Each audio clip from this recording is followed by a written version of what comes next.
차가운 머리, 따뜻한 마음으로 대한민국 경제를 거침없이 참견해드립니다. 영혼의 경제학자 우석진 교수와 함께하는 경제적 참견 시점. 네, 우석진 명지대 교수 모셨습니다. 어서 오세요. 안녕하세요. 영혼의 경제학자 우석진입니다. 네, 한 주 잘 보내셨죠? 예. 네. 선거 끝나고 나니까 좀 약간 긴장감도 조금 이렇게 완화되고 네. 그래서 좀 근데 오늘은 참 그 멘트를 안 하시네. 평범하게. 네. 누가 듣는 이 얘기를 하셔야 되는데. 맞아요. 해야 되는데 지금 좀 평화기니까. 그래요? 알겠습니다. 근데 또 오늘 또 첫 얘기도 이렇게 별로 좋은 얘기 같지는 않은데 세수가 또 덜 거쳤다고요? 예, 그렇습니다. 제가 아마 요 MBC에 나오면서 네. 몇 년 전부터 지금 세수가 계속 지속적으로 만성적으로 결손이 생긴다. 그 얘기 드렸는데 그게 두 가지인데 하나는 우리 그 과세 기반이 잠식되고 있다. 그래서 감세라는 이제 이름으로 이제 여러 가지 조치 취하고 있는데 그게 잠시만 덜 들어오는 감세도 있고 아니면 완전 과세 기반이 잠식되는 경우가 있거든요. 그래서 지금은 완전히 과세 기반이 무너지는 이제 그런 감세가 되고 있어서 줄어들고 있고 어허. 두 번째는 이제 공무원들이 뭐 진실을 말할 이유가 별로 없다. 그래서 윗사람 듣기 좋으라고 예컨대 이제 건전재정 한다 그러니까 세금 잘 들어올 거다 이렇게 부풀려서 얘기했다가 막상 걷어보면은 세금이 좀 덜 들어오는 세수 결손이 계속 발생하는 거다. 그래서 지금 재작년에는 15%가 남았거든요. 작년에는 15%가 부족했어요. 어허. 그래서 두 번 연속 지금 15% 틀린 건 뭐 어마무시하게 틀린 거거든요. 근데 말도 안 되게 틀린 건데 두 번 연속 틀렸는데 올해 또 틀린다. 올해 또 틀린다. 그래서 저기 그림 하나 보여주시면은 제가 올해는 이제 그림이 안 나오는구나. 약간 세수 진도 지금 나오고 있습니다. 그래서 저게 이제 올해 제가 업데이트해서 그려온 건데 총 국세 진도율이에요. 진도율이라는 게 뭐예요? 진도율은 뭐냐면 예상 대비 우리가 예산안 낼 때 예상을 하거든요. 예컨대 작년에는 400조 들어온다 이렇게 예상했던 거고 올해는 367조 들어온다고 예상을 했던 거예요. 그래서 월별로 세수 걷어보면은 예산 대비 지금 얼마큼 거쳤다. 이게 진도율이에요.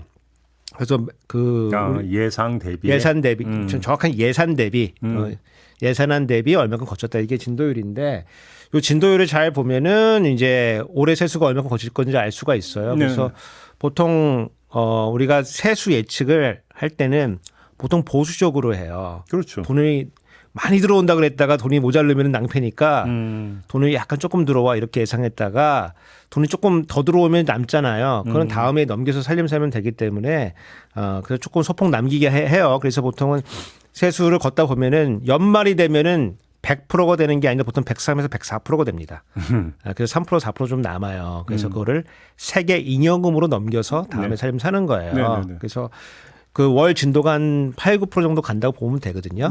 그래서 3월이 됐잖아요. 지금 3월이 나오는데 3월이 되면은 8, 9%하면 대충 한 24에서 29, 27 사이 어딘가에서 이제 숫자가 만들어지는 건데 평균적으로는 26%예요.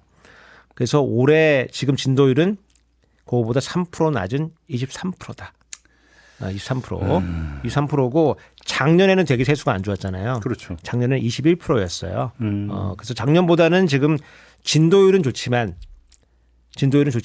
평균보다는 지금 한참 낮다. 그래서 저 그림 보시면 빨간색인데 저 파란색 점점점점 돼 있는 거는 지난 10년간 평균이에요. 그리고 저 이렇게 밴드처럼 파란색으로 이렇게 밴드가 돼 있는 거는 저거는 95% 신뢰 구간이라고 하는 거예요. 그리고 빨간색 아래에 있는 거는 올해 진도율입니다. 저 파란색 저 밴드 안에 들어와 있으면은 그래도 괜찮은데 뭐 틀릴 수 있는 건데 저거 완전 바깥으로 내리면 나가 있는 거거든요. 밑으로 내려갔네. 그리고 저거는 격차는 시간이 지나면 더 벌어집니다. 좁혀지는 경우는 많지가 않아요. 그래요? 그래서 지금 한 3% 벌어지면 끝에 가면은 거의 한 10에서 한 12%까지 벌어집니다, 저게. 그래서 올해 세수가 안 좋을 걸로 지금 저는 이제 거의 확정적으로 보는데 뭐 정부 입장은 좋아질 가능성도 있는 거 아니냐. 물론 저게 제일 안 좋아진 이유의 상당 부분은 법인세 때문에 그래요. 알겠습니다. 예, 법인세. 그래서 아무튼 작년에 법인의 실적이 안 좋았기 때문에 삼성이나 하이닉스가 지금 법인세를 안 냈어요. 안 냈고 더 안 좋은 건 뭐냐면은 작년에 법인세 중간 예납이라는 걸 했거든요. 예. 좀 냈어요. 그걸 환급 받아 갑니다. 아 그렇죠. 미리 낸 건데 내가 가져갈게. 그럼 또 그만큼 빼야 되는 거죠. 그러면 또 이제 또 빠져나갑니다. 그러니까. 빠져나가고 이제 뭐 정부가 얘기하는 거는 올해는 좀 좋지 않냐. 지금 상반기에 지금 경제 성장 괜찮거든요. 그래서 그러면은 이제 거기 올해 낼 거는 조금 더 돈이 들어오지 않겠냐. 이제 그런 희망 섞인 얘기도 좀 해요. 그 틀린 얘기는 아닌데 우리가 그 여러 가지 이제 세액공제 이런 거를 신설을 많이 했거든요. 네. 근데 올해 그 법인세 낼 때 영업이익이 없었기 때문에 그걸 다 적용 못 받았어요. 세액공제라고 하는 건 내일 세금 있을 때 깎아주는 거거든요. 그렇지. 그거 나중에 다 몰아서 받습니다, 그거. 그러니까 알겠습니다. 올해도 끝에 가도 뭐 들어올 거 많지가 않다. 그러니까 올해 3월에 지금 국세 수입이 6조나 덜 거쳤고 전년 동기 대비 2조 2천억이 덜 거쳤다. 그러니까 이게 지금 진도율은 약간 높아요. 작년에는 21%였는데 지금 3% 높은데 명목 세수가 덜 거치는 건 아니에요, 사실은. 예. 근데 올해는 지금 명목 세수가 더 낮아요. 그러니까. 작년에 15조 펑크 났는데 네. 그거보다 세수가 더 낮기 때문에 절대액이 낮다는 얘기예요. 그러니까 작년도 그러니까 세수 결손이 있었던 해잖아요. 그렇죠. 근데 작년 동기 대비보다 2조가 덜 거쳤다. 덜 거쳤다. 낮다. 그러면 더 심각하다는 얘기가 되는 더 거죠. 심각하다는 얘기죠. 더 심각한 얘기죠. 그 작년에 344조 거쳤으니까 그대로 따라가면 344조보다 좀 덜 거친다. 그렇죠. 근데 지금 목표가 367조이기 때문에 그 결손은 지금 명략 관한한데 이렇게 되면은 사실은 우리가 이런 사태를 지금 처음 보는 건 아니에요. 작년에도 있었고 그리고 10년 전에도 이런 사태가 있었습니다. 10년 전에. 예, MB 정부 지나고 나서 박근혜 정부 때 예. 세수 거다 보니까 그렇죠. 세수가 너무 안 거쳐가지고 그때 박근혜 대통령은 뭘 했냐면은 야당하고 얘기를 해가지고 추경을 했어요. 우리가 미안하다. 너무 세금 많이 들어온다고 해서 미안하다. 조금 줄이고 부족한 부분은 우리가 채권 발행한다. 그걸로 메우겠다. 그래서 여러 가지 협의를 통해 가지고 이제 추경을 했는데 지금 작년에도 사실 추경을 했었어야 되는 거거든요. 근데 추경을 안 하고 알겠습니다. 넘어갔습니다. 근데 올해는 지금 어떻게 될지 모르겠어요. 일단 여야 영수회담 했으니까. 근데 지금 오늘 한국일보가 보도한 게 있는데 예. 예비비 있잖아요. 예. 지금 윤석열 정부 1년 차 때 용산 이전에만 650억 쓰고 2년 차에는 해외 순방에 532억을 썼다는데 이거 어떻게 평가를 해야 될까요? 그러니까 이제 그 우리가 예비비를 편성을 해요. 우리가 우리 또 예비비는 일종의 비상금이잖아요. 비상금이죠. 그러니까. 뭐 비상금 좀 가지고 계세요? 누구셔요? 양말에 숨겨놨게요? 아니면 책 속에 숨겨놨게요? 저도 비상금 좀 가지고 있는데 많지 않죠. 어디다 숨겨놨어요? 아니 무슨 모르는 통장이 또 하나 또 있죠. 사모님이 이 방송 들으시는 걸로 제가 알고 있는데. 네, 대단히 감사합니다. 예. 통장? 네, 통장이라고 하셨어요. 네, 사모님 찾아보시기 바랍니다. 예, 그렇습니다. 그래서 약간 그 국가 살림 살 때도 그 1년 전에 예상할 때 예산 짤 때 예상하지 못한 소요가 생길 수가 있잖아요. 그래서 네. 그거 대비하기 위해서 예비비를 편성을 해요. 다 편성하는데 정부도 편성을 해요. 보통 이제 두 가지로 나누는데 하나는 이제 재난이나 뭐 이런 게 생겼을 때 쓰려고 그 용도로 하나 해놓고 말 그대로 이제 그건 돌발적인 상황. 돌발적인 상황이죠. 막 뭐 쟁여놔야 되는. 예, 홍수가 생기거나 그렇죠. 아니면 뭐 산불이 생기거나 이랬을 때 그거는 뭐 예상할 수 있는 건 아니잖아요. 당연히 그 예비비로 예, 편성해 놔야죠. 그래서 그 돈이 있고 그다음에 그거 외에 이제 일반 예비비라고 다른 갑자기 소요가 생겼을 때 쓰려고 이제 해놓은 게 있어요. 근데 그거는 그 어떻게 돈을 쓰겠다는 게 정해지지 않았죠. 당연히 예비비니까. 그렇죠. 근데 이제 지금 이번 정부 들어가지고 여러 가지 이제 근데 뭐 청와대 이전 용산으로 이전하는 문제, 대통령실 이전하는 문제 아니면은 대통령이 뭐 올해 작년 말부터는 조금 덜 가시지만은 지난 한 2년 동안은 순방이 민생이다 그러면서 뭐 엄청 다니셨거든요. 네. 그러니까 돈 필요하니까 갑자기 거기다 갖다 썼어요. 잠깐만요. 근데 저는 제일 이해가 안 되는 게 해외 순방비로 지금 532억을 썼다는 게 잘 이해가 안 되는 게 보통 내년에 대통령이 정상회교의 밑그림을 전년도에 그리거든요. 그래서 대체적인 어떤 그 플랜이 나오는 걸로 알고 있는데 예비비는 그렇게 해서 잡았던 플랜에 들어간 비용보다 추가로 더 쓴 걸 얘기하는 거죠. 더 쓴 거죠. 왜냐하면 이제 그 예산은 다 떨어졌고 어떻게 이렇게 많이 나올 수가 있느냐는 게 제가 이해가 안 된다는 거예요. 또 가보니까 좋더라. 안 가본 저는 모르겠는데요. 가보면 좋을 것 같습니다. 가면은 예. 맛있는 것도 먹고 파티도 하고 술도 마시고 얘기도 나누고 다 이렇게 만나는데 서로 욕하고 그러지 않을 거 아니에요. 다 칭찬만 하고. 근데 국내에 들어오면 다 이런저런 뭐라 그러고 막 그러니까 보기 싫지.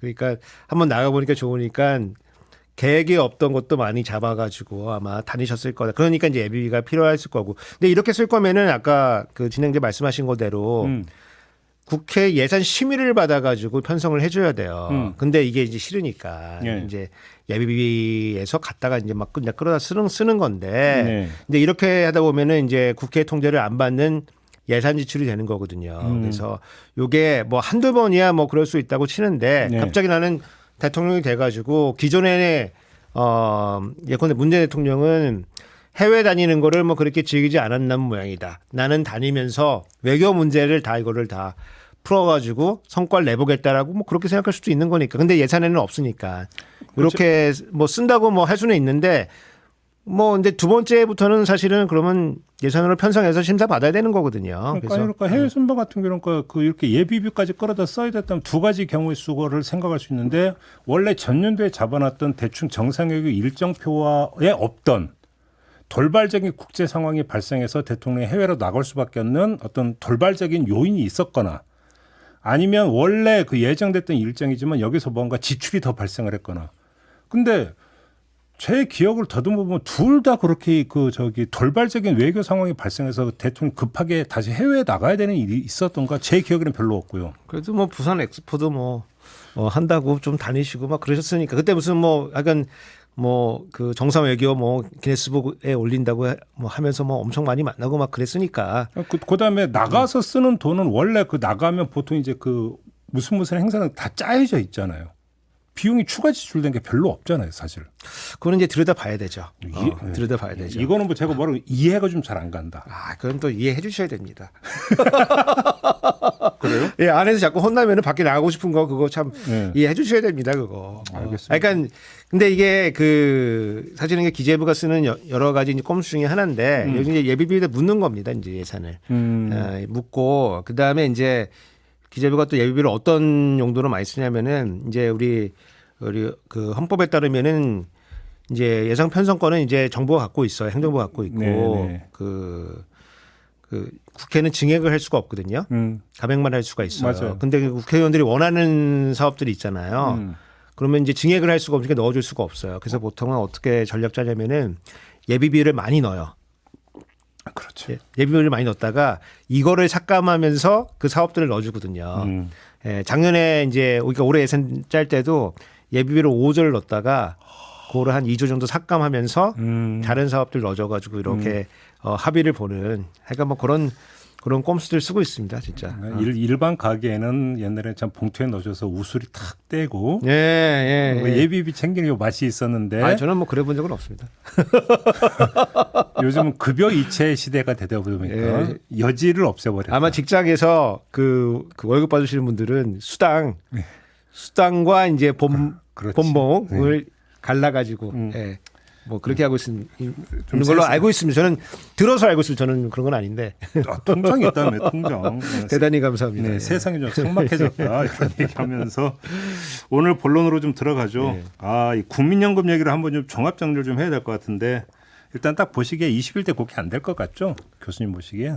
예, 이거는 이제 그 국민연금 요 개혁이라고 하는 거는 간단한 이제 모주적 개혁. 약간 뭐 급여율을 어떻게 하고 뭐 이것도 있고 전체를 바꾸는 구조적 개혁 다 어렵습니다. 모든 국민에 영향을 주기 때문에 다 어렵기 때문에 요거는 리더십이 좀 있어야 돼요.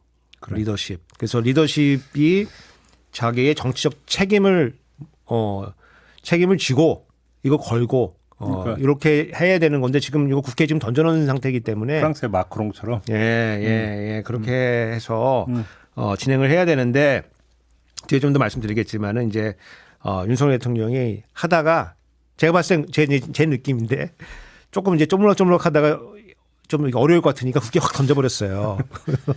하나하나 한번 짚어보죠. 그러니까 국민연금이라는 게 그러니까 노후 소득 보장, 노후 생활 보장이잖아요. 예. 그러면 이거는 사람들이 평생을 살면서 몇 살까지 일을 해서 몇 살까지 소득을 창출할 것인가의 문제부터 따져봐야 되는 거잖아요, 사실은. 이거부터 먼저 그러니까 점검을 좀 해봐야 될 것 같은데. 그럼요. 이게 지금 이 연금 이게 노후 소득이잖아요. 그렇죠. 노후 소득 보장이라는 거 하는 게 특히 저희 같은 이제 노동자한테는 굉장히 그렇죠. 굉장히 중요한 문제입니다. 이 그림 하나 보여주시면은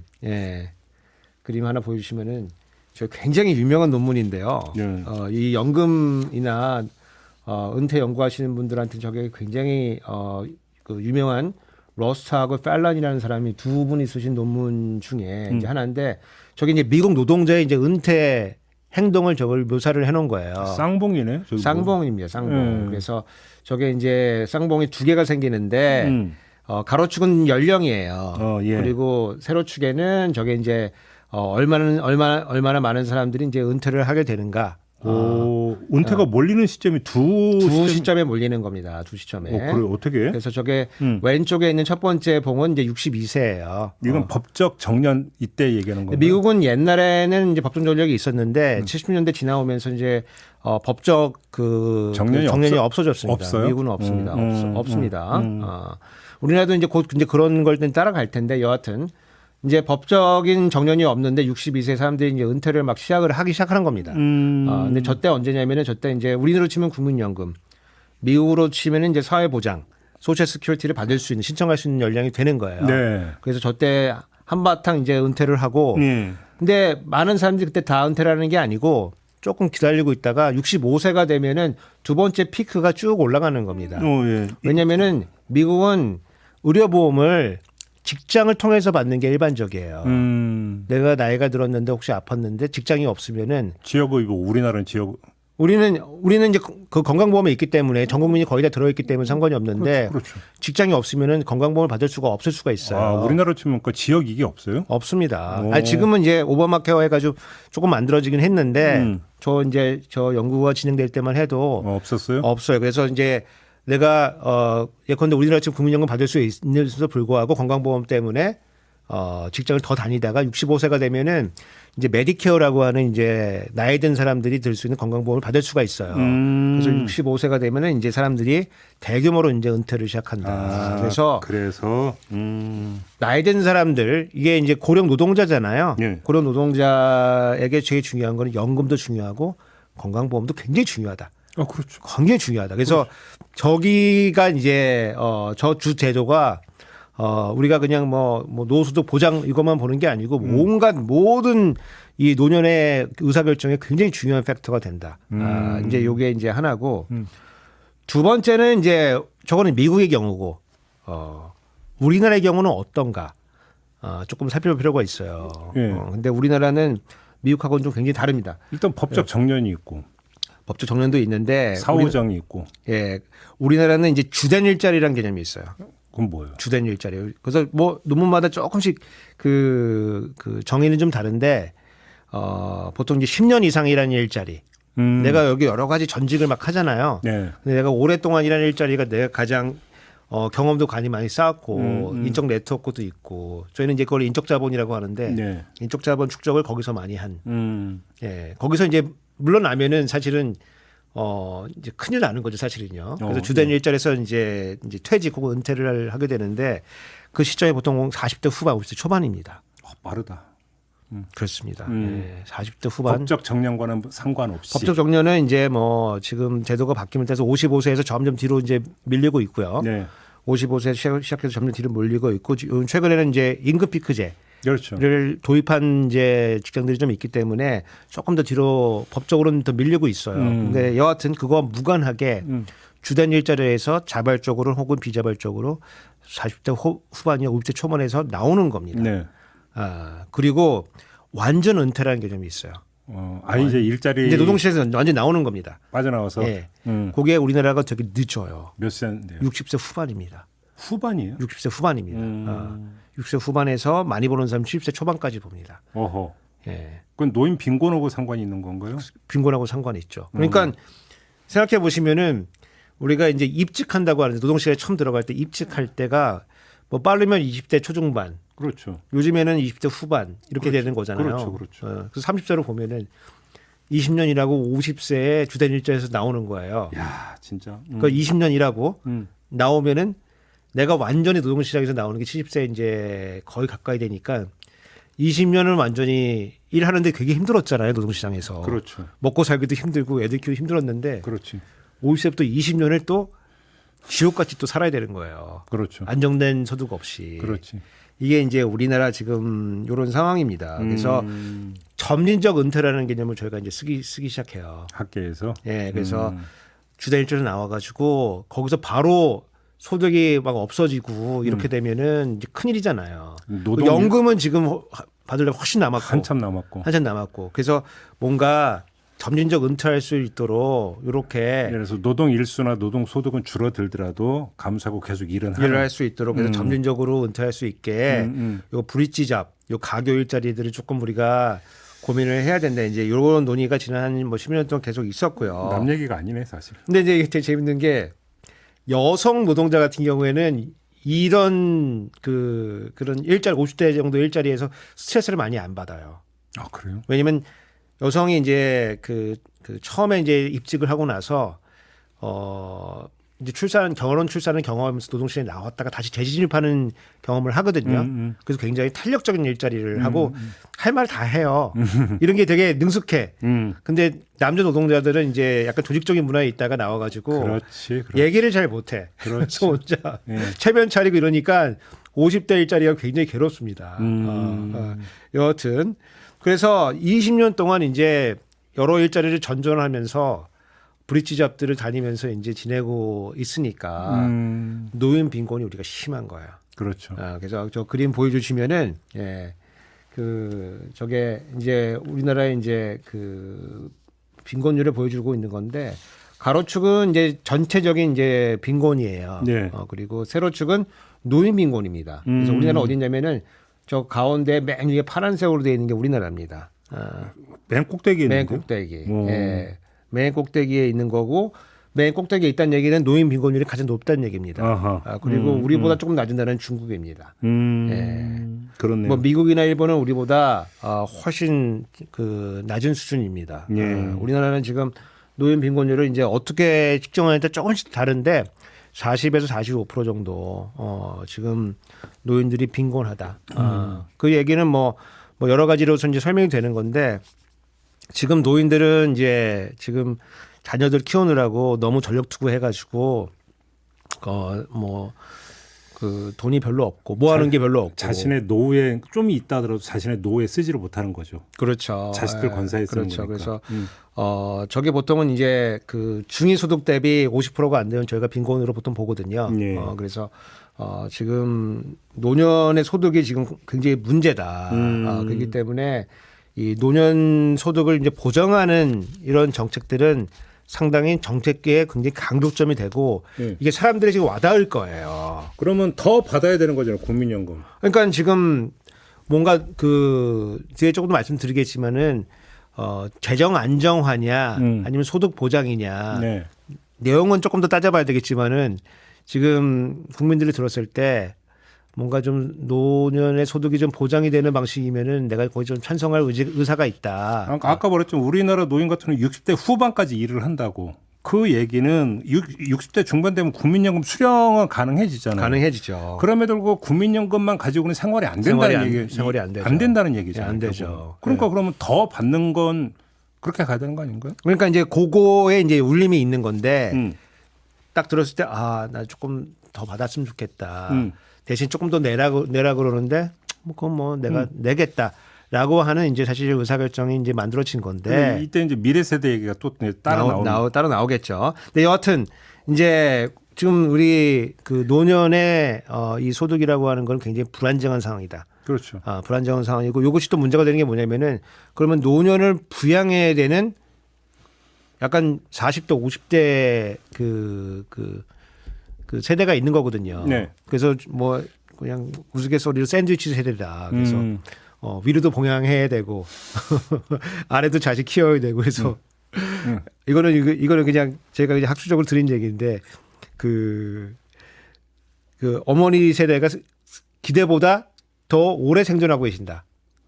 그건 좀 약간 너무 아 그런가요? 너무 좋은 일인데 예. 비용 측면에서는 돈이 더 많이 들어간다. 네. 그리고 자식도 교육비가 더 많이 들어간다. 그래서 양쪽으로 지금 부담이 지금 40대 50대가 지고 있는데 부모님 봉양도 더 많아지고 더 많이 해야 되고 자식들 기대 수명이 관사도 늘어나니까 더 많아지고 예, 자식도 더 지금 교육 수요가 사교육이 더 늘어나고 있고 그리고 40대 50대는 보통 이제 좋은 일자리는 다 제조업 일자리거든요, 보통은. 근데 제조업 일자리가 많이 없어지고 있어요. 그러니까 지금 40대 50대도 지금 낀 세대로서 상당히 괴롭다. 여하튼 네. 그렇고 그래서 이제 이 국민연금을 이제 개혁을 해야 되는 이제 시점이 왔는데 그게 보통 이제 5년에 한 번씩 오게 돼 있어요. 네. 우리가 5년마다 국민연금 이 노후소득 보장을 위한 가장 주된 수단인 국민연금이 재정적으로 지금 괜찮은 거냐를 5년마다 추계하게 돼 있거든요. 네. 그래서 5년마다 주기적으로 오는데 지난 문재인 정부 때 조금 하다가 코로나 와가지고 안 했어요. 네, 그래서 이게 지금 윤석열 정부로 지금 다 넘어온 상태이기 때문에 윤석열 정부도 약간 좀 억울한 측면이 좀 있을 것 같아요.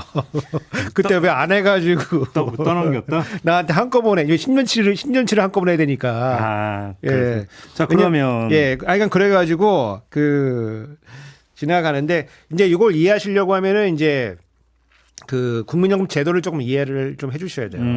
이게 조금 복잡해지는데 크게 보면은 이제 적립식, 부가식 이렇게 구분을 합니다. 네. 적립식이라고 하는 거는 은행의 계좌에 자기 돈 넣는 거 똑같아요.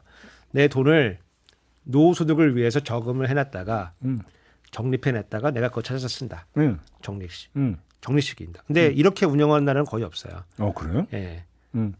왜냐면은 이게 계좌를 운영하는 게 힘들고 돈이 이거 쌓여 있으면은 돈 다 쓰고 싶죠. 누구든지 쓰고 싶습니다. 지금 우리나라 국민연금도 지금 거의 적립식으로 출발했기 때문에 거기 한 뭐 7, 800조 쌓여 있거든요. 정치인들이 다 쓰고 싶어 합니다, 그거. 내 문제를 이걸로 다 해결하겠다. 연금공단 이사장이 국제 무대 나가면 VVIP라고 그러던데. 거기 지금 기금 운영 본부라는 게 있습니다. 네. 이사장은 전체 대장이고, 그러니까 그 국민연금은 이제 돈을 걷는 거 하고 돈을 운영하는 본부가 이게 나눠져 있거든요. 네. 그 국민연금 이제 기금 운영 본부가 있는데 기금 운영 본부에서 자기가 다 운영하는 건 아니고 이제 위탁을 줍니다. 너 1,000억 가지고 가서 운영해서 나중에 10% 줘. 아니면 너 1조 가져가서 그래서 그 운영본부에서 이제 직원들이 그 소위 말하는 이제 IR이라는 걸 나가요. 투자 설명회 같은 걸 나가는데 하여간 뉴욕의 JFK 공항에 내리면은 빨간색 주단을 거기서부터 깝니다. 그런 어마어마한 한 대가 이루어진다. 아이 뭐 장난 아닙니다. 어마어마한 큰 손이어갖고. 장난 아닙니다. 예. 그래요? 왜냐면 그게 세계 한 뭐 지금 한 4대, 3대 이렇게 연기금에 해당되는 거니까 거기서 떨어지는 수수료만 내도 뭐 0.1%만 먹어도 대단합니다. 네, 예, 대단합니다. 그런 거 했어야 되는 건데 지금. 예. 실제로 이제 국민연금 근처에 가면은 그 돈 받아서 운영하려고 이거 우스개 약간 여담인데 약간 명함에 뭐 스티브 킴, 뭐 폴 팍 영어로 써가지고 명함 돌릴 때 엄청 많습니다. 여하튼 하여간 이제 부가식, 적립식 이렇게 하는 건데 사실은 뭐가 좋다, 뭐가 나쁘다는 이렇게 얘기는 쉽지는 않은데 적립식은 이제 그렇게 하는 거고 부가식은 뭐냐면은 세금을 내는 거예요. 세금을 내는 거예요. 그래서 지금 세대가 세금 내 가지고 그걸 가지고 이제 노인 부양을 하는 거예요. 그래서 지금 우리 적립식 아닌가요? 우리 지금 부분 적립식입니다. 부분 적립식. 따박따박 매달 내잖아요. 내고 그거를 조금 쌓아놓는데 그냥 그렇게만 하는 거 아니고 재분배 기능이 있기 때문에 우리가 이제 우리 계좌만 쓰는 건 아니고 약간 이제 그 뭐 조세 방식하고 요거하고 조금 운영 방식이 섞여 있다. 예, 부분 적립식인데. 대부분의 이제 이 공적연금은 보통 이제 부가식을 하는 거예요, 세금으로. 그래서 영어로는 pay as you go입니다. 너 지나갈 때 네가 돈 내고 지나가. 그리고 너 받을 때 다른 세대한테 받아. 그래서 이거는 언제 좋냐면 인구가 증가할 때 좋아요.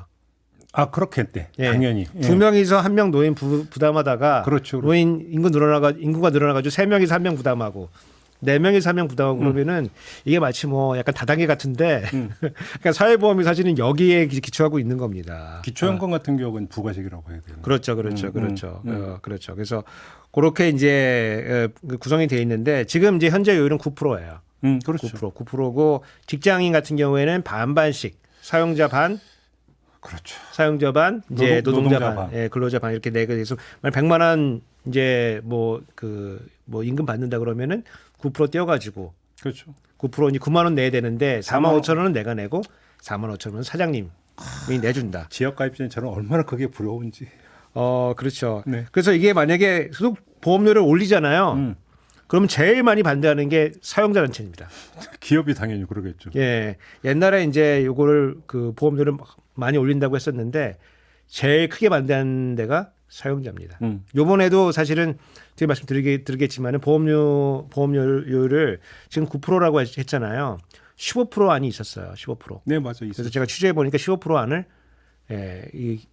이 사용자 단체들이 반대를 해가지고 아예 올리지도 못했습니다. 결사 반대. 예, 결사 반대.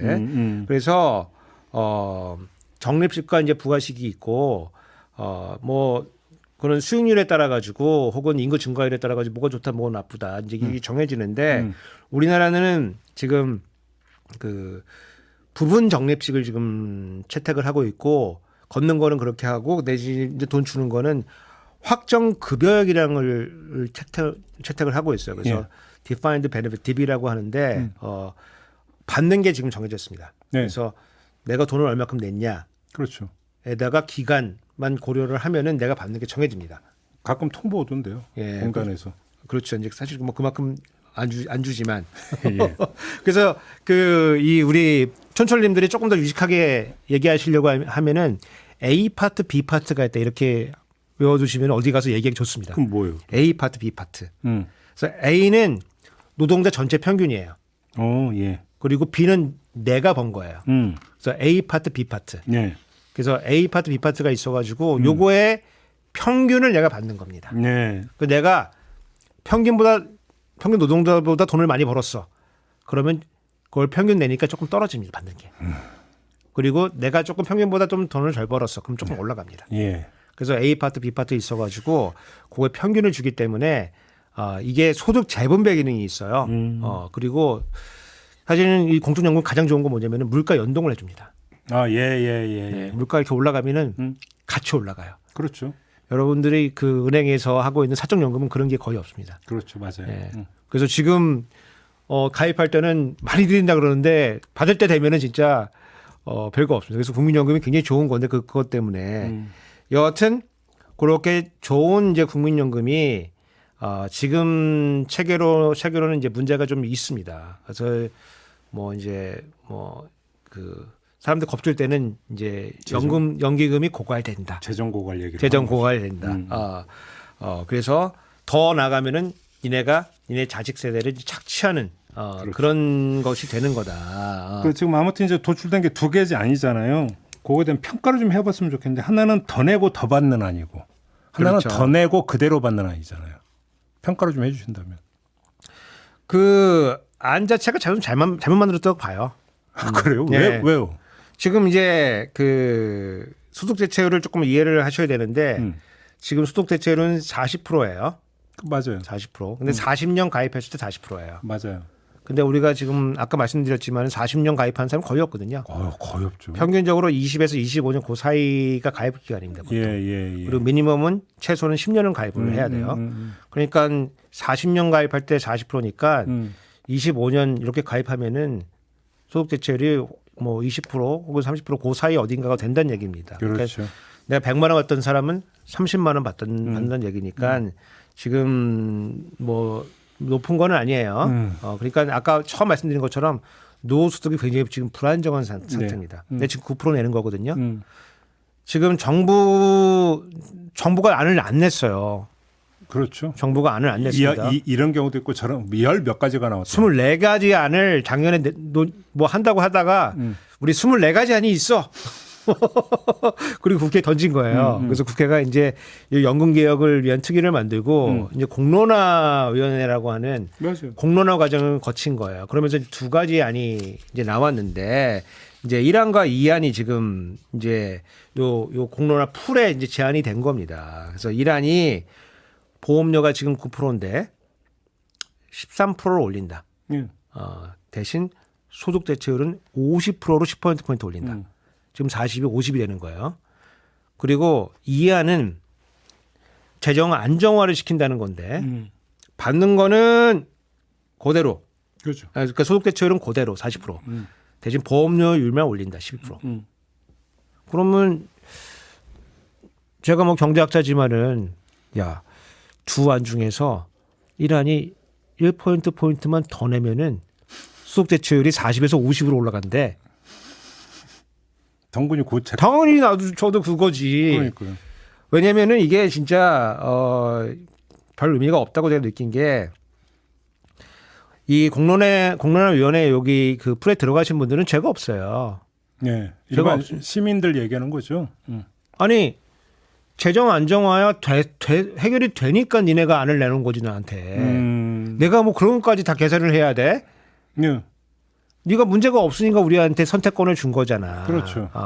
그러니까 당연히 그럼 나는 생각해보 설명을 딱 들어보니까 노후소득이 불안하다 그러고 좀 늘어야 될 것 같고 그러니까 나는 그냥 2안보다 1%포인트만 더 내면은 그러면 소득대체율이 10% 올라간다 그러는데 그러면 저 같아도 그거 하죠. 그래서 그 이 안 자체가 사실은 성립이 안 되는 안인데 더 내고 더 받는 게 보통 이제 이렇게 해야 되죠. 네가 만약에 50% 대체로 하고 싶으면은 보험료는 지금 9%인데 15% 정도 내야 될 것 같다. 그러니까 더 내는 걸 더 해야 되는 거죠. 적게 잡았다 이 얘기인 거죠. 그러니까 이제 그 저보고 이제 안을 만들려고 했으면은 재정 수지는 동일한 상태에서 네. 그 다 문제가 어느 정도 해결된 상태 안에서 더 내고 더 받을래? 아니면 덜 내고 좀 덜 받을래? 그러면 더 내고 그대로 받는 안은 어떻게 평가하세요? 이거는 그냥 중간에 그냥 껴놓은 거죠, 사실은. 예. 그래요? 아니, 그러니까 그 더 내고 덜 받는 안도 사실은 아까 제가 말씀드린 이제 덜 내고 덜 받는 안하고 사실 동일한 아니에요, 사실은. 왜냐하면 보험료를 내린다는 거는 우리 옵션이 없는 거니까. 그렇죠. 예. 그래서 보험료를 동결시킨다는 거는 사실은 안 늘린다는 얘기니까 더 내지 않겠다. 이제 요거하고 사실 똑같은 아니고. 그래서 굉장히 이제 무책임하게 지금 이게 진행이 됐다. 근데 이게 요번만 그런 게 아니에요. 그래요? 예, 옛날에도 이런 적이 많습니다. 이런 적이 많은데 우리가 크게 이제 그 과거 이제 이 재정 안정화를 위한 논의들을 보면은 2003년도 논의를 한번 볼 필요가 있는데 네, 노무현 정부 노무현 정부 때 이제 그때 김근태 네. 졸업한 김근태 장관, 복지부 장관 때 시절인데 그때도 이제 세 가지 안이 나왔어요. 그래서 1안, 2안, 3안이 나왔는데 1안이 이제 그때 당시는 소득 대체율이 60%예요. 오, 예. 60%에 그때 보험료율이 9%거든요. 9%를 20%로 올리자. 요게 1안. 요게 1안. 그리고 2안, 3안이 있는데 2안은 이제 소득 대체율을 50% 정도로 내리고 예. 보험료는 15 정도로 하자. 보험료는. 그리고 3안은 소득 대체율은 40% 내리고 보험료는 약간 올리자. 11% 정도로 하자. 이렇게 1, 2, 3안이 있었는데 결국에는 아무것도 되지 않았습니다. 그래서 임기 만료로 끝났어요. 전문가들은 2안을 제시했고 사용자단체는 이제 보험료를 제일 낮은 거. 네. 소득 대체율은 모르겠고 야 소득 대체율은 노동자들이 알아서 해결하고 보험료를 낮춰줘. 이제 그렇게 했었는데 그게 이제 다음 턴 들어왔을 때 유시민 장관 때 이제 대규모로 이제 요 합의가 이루어지는데 네. 유시민 장관이 이제 원했던 건 뭐냐면은 일단 보험료를 올리겠다. 지금 9% 가지고는 안 되니까 올린다. 요게 제일 1 목표. 그리고 소득 대체율이 그때 당시 60%였거든요. 60%를 40%로 단기적으로 내린다. 네. 그럼 나쁜 거잖아요. 그렇죠. 더 내고 덜 받는 아니에요, 이게. 그렇죠. 그러니까 여기다가 이렇게 하면 절대 안 받을 것 같으니까 여기다가 사탕을 하나 붙인 거예요. 그게 기초노령연금입니다. 우리가 근로자 당시 그 평균 그 월급이 한 20만 원 되거든요. 200만 원. 예. 200만 원에 10%를 얹어줄게. 그러면 국민연금에서 40% 받고 소득대출 그리고 우리한테 10% 해주면은 합치면 50% 되잖아. 예. 그렇게 할게. 그래서 그 안을 낸 겁니다. 그 안을 냈는데 그때 이제 그 야당 대표가 이제 박근혜. 예. 그래서 이제 국회로 들어가면 이게 얼마나 이제 엉망진창이 되냐면은 연금 이제 그 보험료를 올리는 게 제일 목표인데 안 됐어요. 안 되고 기초연금만 통과가 됩니다. 그래서 이게 박근혜 정부 때 오면은 그 기초노령연금을 국민연금하고 연계할 거냐 말 거냐 가지고도 다시 갈등이 벌어지네요. 정부 안에서. 그래서 이제 제가 아까 말씀드린 200만 원의 10% 20만 원 말씀드렸는데 그때 이제 유시민 장관이 이제 했던 게 이제 이름이 기초노령연금인데 당시는 우리가 20만 원 지금 다 못 주니까 일단 절반에서 출발한다 우리가. 그래서 뭐 8만 원, 9만 원, 10만 원 정도 받을 수 있게 일단 해놨다가 단계적으로 가서 한 10년 정도 있으면 20만 원을 맞춰줄게. 그렇게 출발했던 건데 그 사이에 대선이 있었잖아요. 그러니까요. 박근혜 대통령이 그걸 싹 해가지고 우리는 바로 20만 원. 우리 바로 20만 원. 그래서 기초노령연금이 갑자기 20만 원이 되는 겁니다. 맞아요. 여하튼 이제 그렇게 시도했다가 이제 안 됐어요. 안 되고 이제 그 MB 때는 별거 없게 넘어갔고 이제 박근혜 대통령 때 이제 그 공무원연금을 개혁을 했습니다. 네. 네, 공무원연금을 좀 고쳤고 그때 이제 그 유승민 그때 이제 원내대표 시절인데 그거와 공무원연금 이제 그 개혁하면서 그 시행령 통치 못하게 하려고 그 법안을 하나 껴놨다가 난리 났었죠. 예, 그러니까 유승민 의원의 그 배신자 프레임이 그때부터 시작이 된 거거든요. 그렇죠. 자기 정치한다고부터 시작. 자기 정치한다고 해서. 근데 약간 연금 개혁 때문에 다 출발이 된 겁니다. 하여간 예. 네. 근데 근데 이렇게 우리가 이제 쭉 왔는데 지금 문제가 생겼던 거는 그 인구 그림 하나 보여주시면은 저 그림인데 저게 이제 인구 구성을 나타내는 이제 그림인데 왼쪽 거는 1995년도에 인구 구성이 이렇게 될 거다 이렇게 했던 거고 저 오른쪽 거는 2020년도에 추계를 했던 거예요. 네.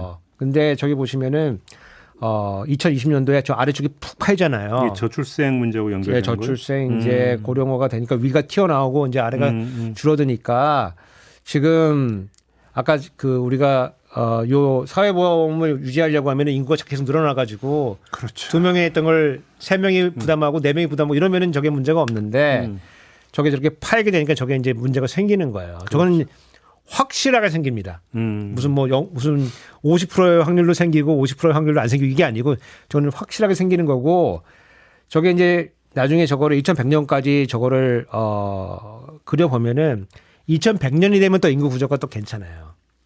예.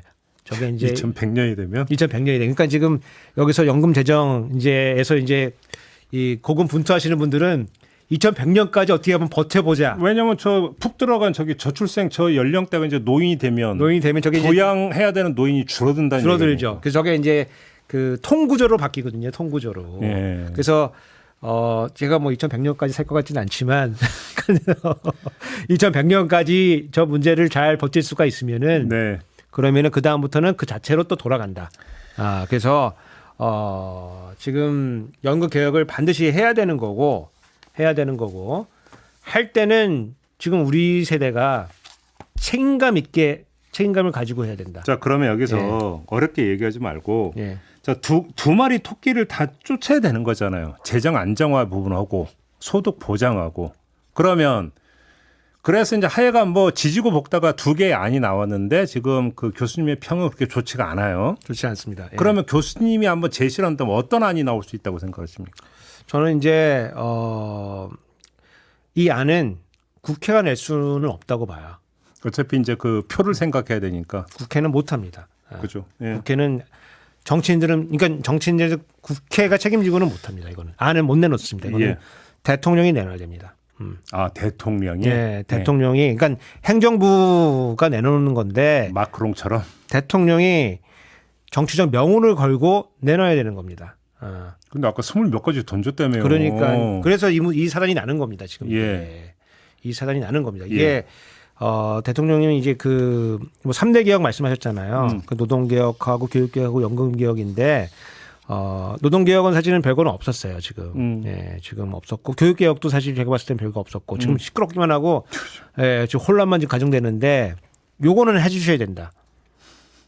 역사와 대화할 때, 요거 잘하시면 역사와 충분히 대화할 수 있다. 글쎄. 예, 아무튼, 그래서, 아니, 지금, 이 공론화 과정을 통해 가지고 나온 안은 뭐냐면은, 노후소득이 불안하니까 조금 더 낼 의사가 있다. 네. 여기까지는 지금 나와 있는 거예요.